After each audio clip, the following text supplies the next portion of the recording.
the big storm on the horizon, 2025. We're going to go through a time warp. You're going to see radical disorder in the next 5 years.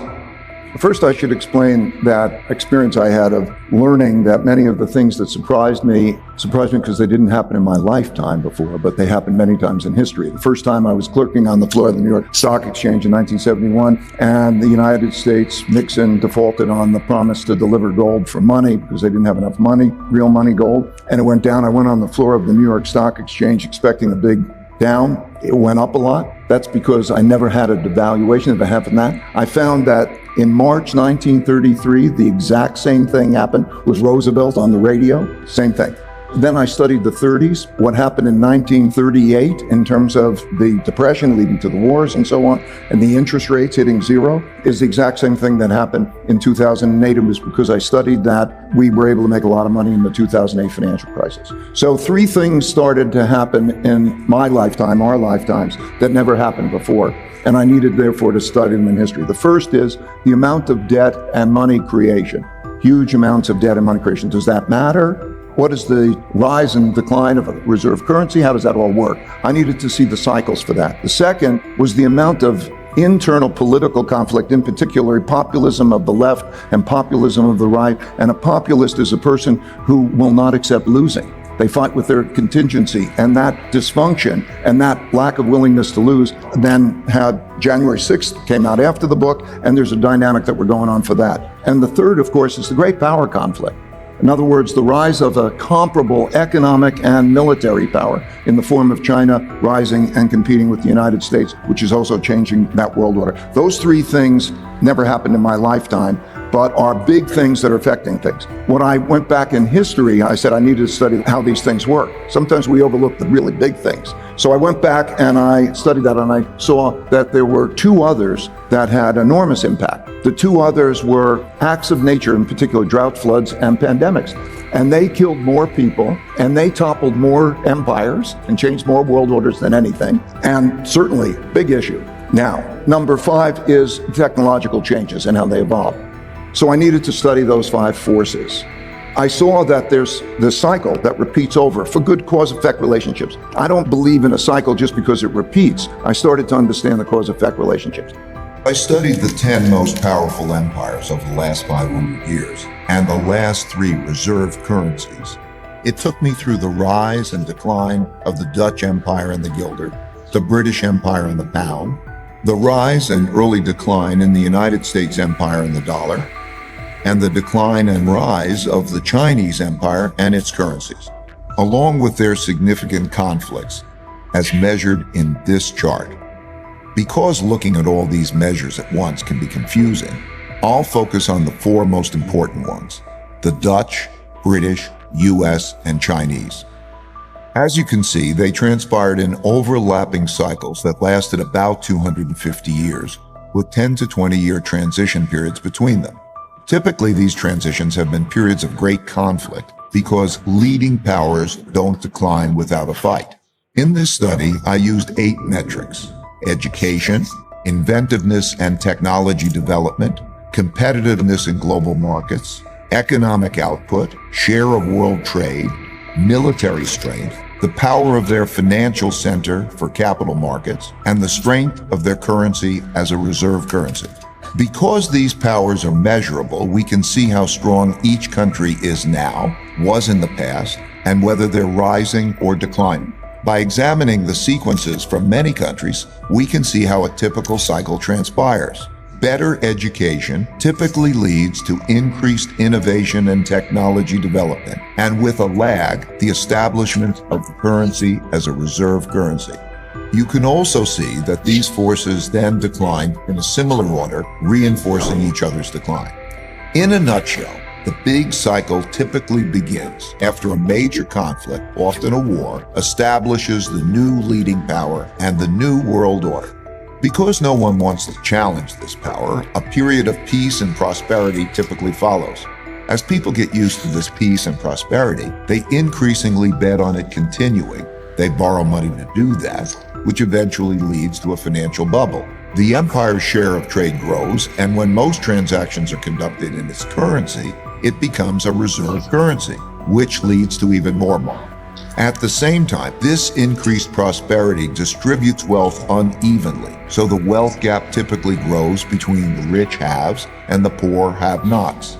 Eventually, the financial bubble bursts, which leads to the printing of money and increased internal conflict between the rich and the poor, which leads to some form of revolution to redistribute wealth. This can happen peacefully or as a civil war. While the empire struggles with this internal conflict, its power diminishes relative to external rival powers on the rise. When a new rising power gets strong enough to compete with the dominant power that is having domestic breakdowns, external conflicts, most typically wars, take place. Out of these internal and external wars come new winners and losers. Then the winners get together to create the new world order, and the cycle begins again. I think China's going to be a big power for the foreseeable future. I think the basic picture in China, the United States, the emergence of India, and so on, the world order is going to change in a very profound way. We can't say who's going to be the winner and the loser of this game, but I think we do know that this conflict is going to be with us, and it's totally changing the world order. When you're asking, like, who's going to be the winner of this game, in the history of democracy, as Plato described in the Republic, there's a cycle. And one of the great vulnerabilities of democracies is the disorderliness, the anarchy that comes from a conflict.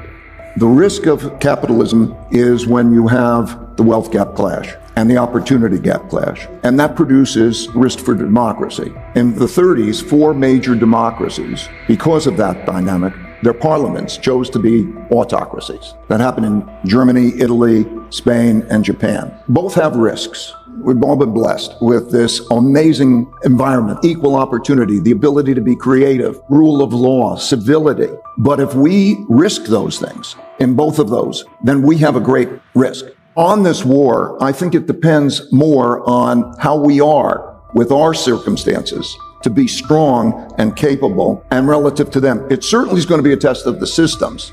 Every conclusion that I have is a function of measuring statistics and having them as leading indicators. India has the highest potential growth rate. I think India is where China was when I started to go in 1984. So if you look at the complexion, the per capita income, so that you have a massive reform, development, creativity, all those elements. There are, of course, issues, risk issues, but India is very important. Now, of course, there's a religious internal issue having to do with the population has 240 million Muslims.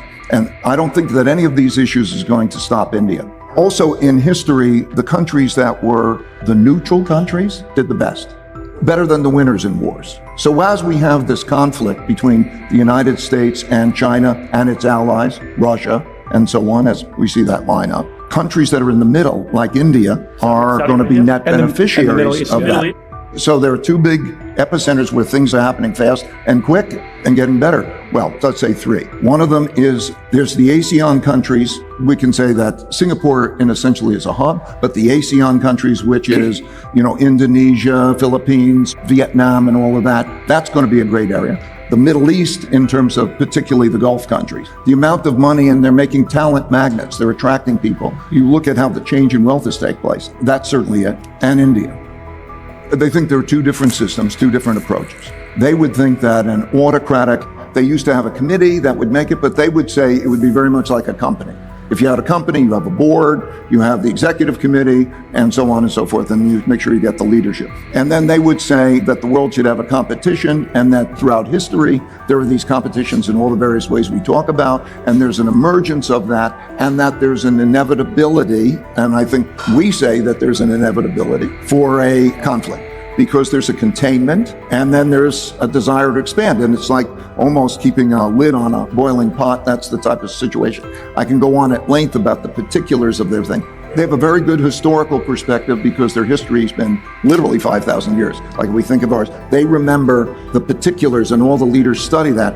And there is a cycle that they're very conscious about. So for example, the big risk that they believe is instability. She says that the big storm on the horizon he keeps referring to the big storm on the horizon. And that relates to the conflict in the world that we're talking about, but it also relates to the fact that they've got a debt problem. They have a debt restructuring problem. And their instinct through history, the learning of history, is that during such periods of time, internal conflict is a big threat, and therefore autocracy, strong controls are the things to have. Okay, now we can explore the relative merits of that internal conflict and so on, but that's basically their perspective. Let me first deal with the productivity thing. Throughout history, productivity's been the greatest. And so if you take the 20s, we had the productivity, most inventions, most patents and so on in the 20s. You also had a debt problem, and you also had a wealth gap problem. I believe that in terms of the new technology, we're going to really see new technologies. Now, they can be used for weapons or they can be used for productivity, but we're going to have a reorganization of how are we going to redistribute the wealth and opportunities and so on. So if we come back, I think we just have to look at what are we fighting for now? What's going on? Of course, there's a fight over money. If you have a downturn, if you have a debt problem, and I think there's good reason to believe we will. We can get into that in a minute. But they fight over money, and they fight over differences in values. In other words, the differences in values, like how do you educate your children? What is gender issues and education issues and those types of things? And so I think you're seeing those things to fight over. You're seeing plenty to fight over. And let's say we don't fight. Let's pray we don't fight. We need is to come together. But if, let's say, we don't fight, you're still going to have to deal with how do you redistribute not only money, but how do you redistribute opportunities? And that's going to take figuring it out. And there's going to be an argument over how they do that. No, I think this is really interesting because I think you're saying if you don't fight over the historic area battlefields, right? If we're not fighting over resources, we are going to fight over social issues or social constructs or social beliefs. But I'm also saying you're going to fight over resources. Like we have debt.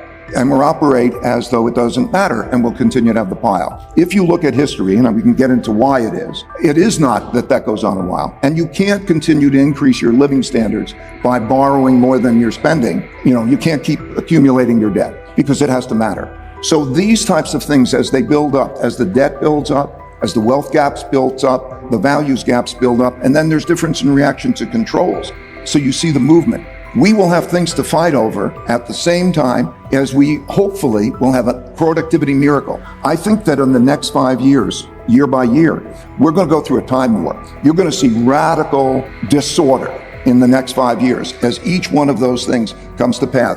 First with the elections as we have, then we have the conflict with the geopolitical conflict. Then we have the climate issue, which, by the way, is a very expensive issue. We should talk about how costly that issue is. And then we're going to have this issue of technology, which can provide the greatest miracle, but also is a weapon. Just frame for us your thoughts on debt for a second. There is a US debt, but then there are also every other 182 countries who have a ton of debt. And so how do you think about debt to GDP relatively and in absolute terms? For any country, and quite often many countries, because they go through the cycle together, as they did in the 30s, what happens is debt rises relative to incomes. And what that means mechanistically is that debt service payments rise relative to incomes. And so it squeezes out consumption as compounds. What happens is there's a realization that they have to print money. So I think you're going to see in the next downturn another move to print money. There are certain things that are going on now that means that the big risk comes when they don't want to hold those bonds anymore. Okay? Because the supply demand, think about that supply demand. It has a deficit. It has to borrow. And so it sells its bonds. Who are the buyers of the bonds? Why do they buy? The buyers of the bonds buy because there's an attractive return. Not only do you have to sell those amounts of bonds, but when they start to realize that I'm not getting good returns on those bonds, they can sell those bonds. There are $31 trillion of bonds. What would they own instead? They always own tangible things. And those things can also be, it could be equities, it could be many other things. It could be gold. Gold has always been accepted as a money because there's a saying, gold is the only asset you can have that, not somebody else's liability. In other words, They're dependent on getting paid. Right. You can have that at intrinsic value, and for a long period of time, it's been valued and you can move it between countries. But also, different countries prosper. So you'll see some of the countries that we mentioned, they will prosper through that. The United States made most of its money because it didn't enter the war. It was before, on World War II and World War I, the United States became the richest country because of the money it made before it entered the war. So those countries will prosper, and in those countries, then certain real estate will hard assets. But where you have that is very, very important. there's a huge wealth gap, and the nature of our economy is producing this. So I can rattle off a bunch of statistics. What happened, as happens in these cycles, is that when you have the type of situation we have, the government will take on the debt and it'll send out the money. So the mechanics of that were that there was more checks and more money sent than there was loss of income by a lot. So a lot of money went out, and as a result of that, the financial conditions of the household sector improved, generally speaking, while the financial conditions of the government sector, the government got into a lot more debt. That's very classic at the end of the cycle. Because there's an imbalance between demand and purchases of bonds, there is the central bank buying those bonds, that monetization. So now that's what the wealth gap looks like. That also creates more of the inflation. The late 20s in the United States is such a classic example. We had more innovations, more technology, all of these cycles. If I was to go back to the Industrial Revolution, late 1800s, and then you turn, when there's a lot of debt and a big wealth gap, and you have the Panic of 1907, boom, you have this internal conflict, and you had the First World War. In the 20s, you had the same kind of late 20s. It was an era of great inventiveness. The other things matter. So just because we're really great at innovation isn't going to save us if all these other things are broken. It's a wonderful thing, but ultimately, we as a society, in aggregate, are spending a lot more money than we're earning. So if we're doing such a good job on that technology, why is that happening? Okay, so now when you look at the debt, do you want to own the debt? Do you want to own that? When those who don't want to own it, then you have a financial problem. And populism, that's a dangerous combination at the same time as you have an external. So it's a very risky, and then also at the same time that's happening, they'll win at all costs. They won't compromise. They will win. They will fight for that side and win. And that everything needs to be reformed. I'm not against capitalism, but it needs to be reformed. And part of the big problem, just analytically, mechanically, is that the profit system alone does not direct resources adequately. Let's say if we take climate, for example. There are costs, terrible costs that come from climate. It's not built into the system. Education. Look at the gaps in education. State government controls education. Then you get to the town, and at the town level, it's the town that controls the education, how much they pay. And so then you create wealth gaps with rich people being able to take care of their kids in a way that other people can't take care of their kids. And that creates an opportunity gap. That's a structural problem. There are pre-existing conditions that represent challenges. So, for example, the amount of debt that we're in, it represents a challenge. There are a lot of these challenges, but it is not inevitable. We're going to have an interesting 2 years between where we are now and, let's say, early 2025. And not just interesting because we're going to have unbelievable elections. We're going to have an interesting China-US relations. We're going to have an interesting financial conflict. And we're going to have radical technology changes, plus climate's going to be an issue. Ray Dalio discusses the significant challenges and disruptions that lie ahead, focusing particularly on the period leading up to 2025. He begins by reflecting on how many of the surprises he has encountered in his career stem from events that had historical precedence, even if they hadn't occurred in his lifetime. For instance, Dalio recalls his experience during the 1971 devaluation of the US dollar when President Nixon ended the gold standard, which mirrored events from 1933. These historical patterns helped him successfully navigate the 2008 financial crisis, leading him to study the broader cycles of history.